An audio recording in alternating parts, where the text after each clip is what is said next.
isto znači kao što ima za onu RTF 250, imamo ovaj dodatak, znači valjak, koji koristimo kada je zemlja vlažna, znači kada je isto, znači priča potpuno identično. Ako je zemlja vlažna, zalepi se ovdje između tanjira, napravi se kompletan valjak i onda jednostavno tanjiri nemaju funkciju i ne možete da radite. Znači džabe radite, to što radite, džabe radite. Šta je fora?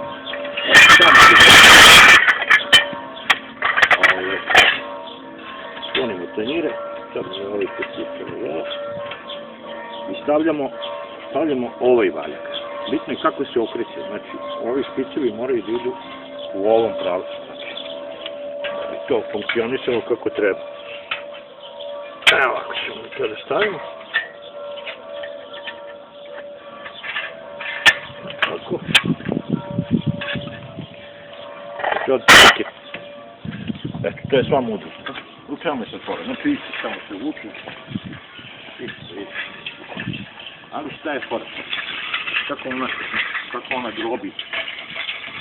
Čak ima utjecaj da više izdrobi zemlju nego tanjir.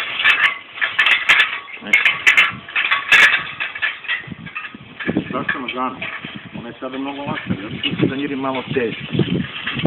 Znači da vidimo kako ona teče od ove priče, da ne paći po korovu. Šta ona radi? Znači ona ga u prvom prelaze bukvalno po 5 sata. A znate koliko to znači na velikim površinama? Na primjer, kad trebate danas da uradite pola hektara ili hektar. To je to.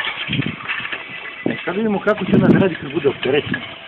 Znači isto priča kao sa tanjirima, ali da vidimo kako će da šljaka sa ciglom. Idemo direktno da ima najviše korova.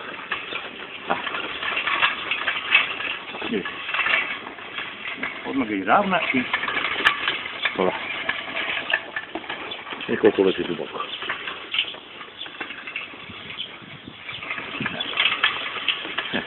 Ovdje da se vidi znači, kako ulazi, vidiš, taj rad. Koliko je ona ušla?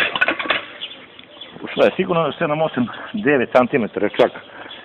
Odavde do ovdje ima neki 12.